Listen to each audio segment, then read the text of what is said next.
কাসেম হত্যার জন্য কাসেমকে সামনে রেখে, কাসেমের লাশ সামনে রেখে আমরা শপথ গ্রহণ করছি, কাসেমের এই রক্তের দায়ভার আমাদের উপরে, আমরা অনিত্য নিষিদ্ধ করে ছাড়বই।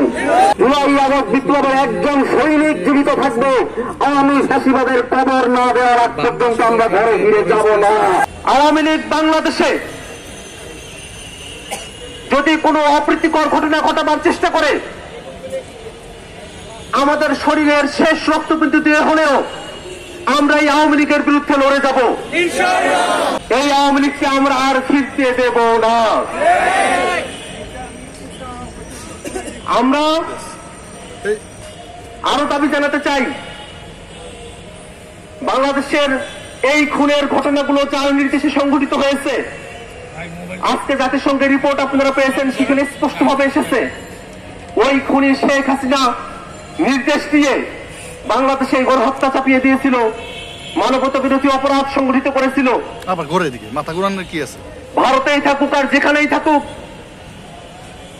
দেশীয় শক্তি, আন্তর্জাতিক পরিমণ্ডলের যে শক্তিগুলো আছে, সকলকে কাজে লাগিয়ে অবশ্যই শেখ হাসিনাকে বাংলাদেশে ফিরিয়ে নিয়ে এসে তাকে বিচারের মুখোমুখি করতে হবে।